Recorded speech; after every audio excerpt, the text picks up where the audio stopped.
Today we're going to look at your farming operation. We're going to look at the products, we're going to look at how you make the products, we're going to look at all the resources that you need, the markets that are associated with them. Really want to capture every piece of what goes into your production. We're going to start off with getting a map. So you have a whole map that shows your roads, your fences, your buildings, your pastures. Make it as complete as possible. Remember, if you'd like to have worksheets to go along with this part of the course, send me an email at the email listed here, and I will send them to you. So, without further ado, let's get started.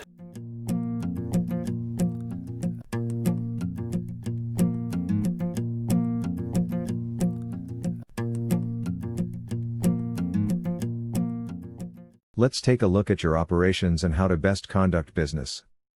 Before planning for the future, it's important to step back and assess the resources available to your farm operation and the enterprises in which you use those resources. First, we'll focus on the physical resources. Later, you'll assess the human and financial resources of your business. The assessment of physical resources and farm operations should answer the following questions. What physical resources are available for our business? What production systems are we using? What management systems do we have in place to support our business? Get out a pencil and paper and record your answers so you can use them in the future. Now ask yourself, what physical resources are available for our farm business? Physical resources include land, buildings and other structures, machinery and equipment, and breeding livestock and poultry. These are the tangible assets that you use to produce the products you market. Clearly, the quantity and quality of the resources you control affect your current operations and influence your future opportunities. In addition to listing your physical resources, it is also important to note institutional restrictions on their use, including long-term leases, easements, conservation agreements, and other arrangements that must be honored in future years. A farm map can be a good tool to use to describe your land resources. Your map should be drawn approximately to scale, showing the size and configuration of important physical features on your farm, including fields used for crop production, pastures, woodlands, lakes, ponds and streams. Contact your local United States Department of Agriculture Natural Resources Conservation Service agent for help in locating a good map of your land. The map should also show the location of man-made features, including the farmstead, permanent fence lines, the contours, grass waterways and irrigation wells. It may also be useful to show the location of crops currently on the farm, including perennial crops, such as alfalfa, vineyards and orchards. This provides a basis for planning the sequence of crops in rotation. Finally, if you rent land, draw a similar map for each rental tract. Then draw a smaller scale map that shows the location of your home farm and all the other parcels you farm. We all know that laws and regulatory policies affect business operations. In your planning workbook, record the important existing institutional restrictions that must be considered in developing your operations plan. These include long-term leasing arrangements for land and other real estate, as well as any leases in effect with state and federal agencies. It is also important to note any long-term contracts for marketing crop and livestock products, whether they represent an opportunity to market or a commitment that must be fulfilled. Now that you have described the physical resources you use in your current operation, the next task is to describe the current production systems in which you use those resources.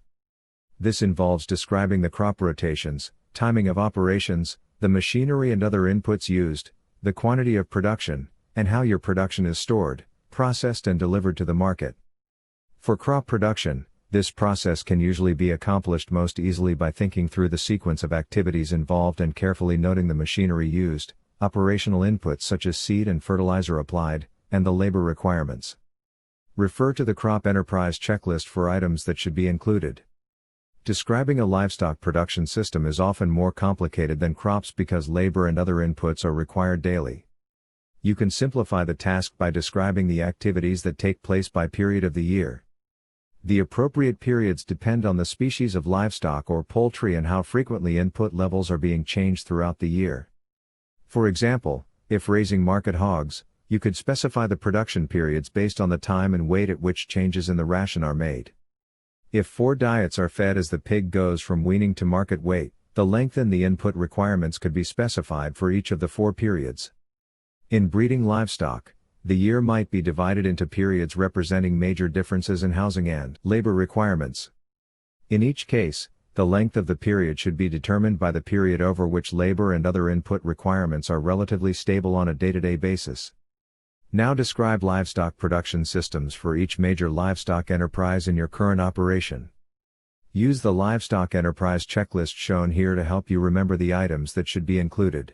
As a livestock producer, particularly a grass-fed, grass-finished operation, this assessment may be a good opportunity to also evaluate the sustainability of your livestock operation. While it is critical to describe each crop and livestock enterprise separately, it is also important to consider how they fit together. Otherwise, a change in one enterprise may have unintended consequences for other parts of the operation. Do you feed crops produced on your farm to livestock? Do you use manure from a livestock enterprise as an input in one or more of your crop enterprises? Are there significant bottleneck or slack periods in the annual calendar for your farm? As you think about individual enterprises and the annual calendar of activities for your own operations, keep the big picture in mind, and look at the synergies and conflicts between enterprises. Think hard about whether you are using your physical resources as efficiently as possible. After you gather all this data, capture it on paper, you must realize that all this requires management to work efficiently towards your holistic goals. The knowledge embodied in sound management practices, and the information contained in good production records are also important resources for your farm operation. At the enterprise level, regular review of production records can help you spot problems before they become serious, helping you control costs and boost production. At the whole farm level, familiarity with annual planning and analysis can be an invaluable asset for an operation that is poised for making a major change. Regular meetings and discussions involving everyone in the operation are also valuable.